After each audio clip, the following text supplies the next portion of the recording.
আসসালামু আলাইকুম রহমতুল্লাহি ওয়া বারাকাতুহু। বিশ্বের যে কোনো প্রান্তে আপনারা রুজির জন্য, আপনাদের পরিবারের রুজি রোজগারের জন্য বাহিরে থাকেন, আপনাদের প্রত্যেকটি সময়ের ফাঁকে একটি কাজ আপনারা করতে পারেন। এক নম্বর হচ্ছে ইস্তিগফারের আমল, দুই নম্বর হচ্ছে দুরূদ শরীফের আমল।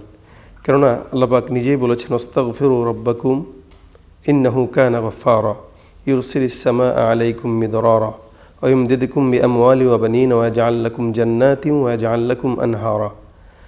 আল্লাহ পাক রব্বুল আলামিন আয়াতে মুমিনদেরকে আদেশ করেছেন, তোমরা আল্লাহ পাকের কাছে ইস্তেগফার করো। কেন?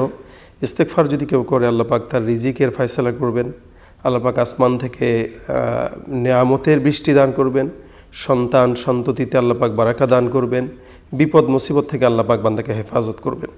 এই কারণে আমরা অনেক সময় আমাদের এই চাকরিতে অথবা আমাদের ব্যবসা বাণিজ্যে অথবা আমাদের অন্য অন্য কাজে আমরা কিন্তু আমাদের সাধারণত হাত এবং আমাদের শক্তি দিয়ে কাজ করি। অনেক সময় আমাদের জবান কিন্তু বন্ধ থাকে। বিশেষ করে যখন আমরা বিপদে আছি, ওই সময়টা বেশি বেশি ইস্তেগফার করতে পারি।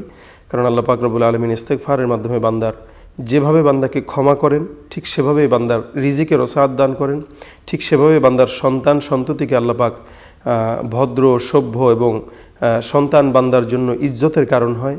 এবং আসমান থেকেও আল্লাহ পাক রহমতের বৃষ্টি দান করেন। আজকে সারা বাংলাদেশে কিন্তু আমরা দেখতে পাচ্ছি রৌদ্র বা অনেক গরম তাপ। এর ভিতর থেকে আল্লাহ পাক রব্বুল আলামিন বলেন, কেউ যদি ইস্তেগফার করে তো আসমান থেকে বৃষ্টি দান করবেন। আবার অনেকের রিজিকে বরকত নেই, দোকানপাটে ব্যবসা বাণিজ্যে বরকত নেই, আমরা কিন্তু তারাও ইস্তেগফার করতে পারি। অর্থাৎ আমরা যে সময়টা পাই, ফ্রি সময়, ওই সময়টা আমার যখন মনে হয় আস্তাগফিরুল্লাহ আস্তাগফিরুল্লাহ এতটুকুন শব্দ বললেই কিন্তু হয়। নবী করিম সাল্লাল্লাহু আলাইহি ওয়াসাল্লাম নিজে বলেছেন, আমি নবী প্রতিদিন কমাস কম 70 বার থেকে 100 বার পর্যন্ত ইস্তেগফার করি। যেখানে শাফিয়া মাহশার হযরত মুহাম্মদ রাসূলুল্লাহ সাল্লাল্লাহু আলাইহি ওয়াসাল্লাম প্রতিদিন 100 বার ইস্তেগফার করতেন, সেখানে আপনার আমার গুনাহের এত সাগরে ডুবে থাকার পরেও প্রতিদিন কতবার ইস্তেগফার করা উচিত, এটা আপনি আমি একটু কল্পনা করলেই বুঝতে পারবো। এই জন্য প্রত্যেকজন ভাইকে, প্রবাসী এবং বাংলাদেশি যে যেখানে আছেন, আজকের এই ভিডিওটি যাদের নজরে পড়বে, আমরা সবাই চেষ্টা করব ইনশাআল্লাহ এখন থেকে যখন সময় হয়, সুযোগ হয়, আমরা ইস্তেগফারের আমল করব। আল্লাহ পাক আমাদেরকে আমল করার তৌফিক দান করুক।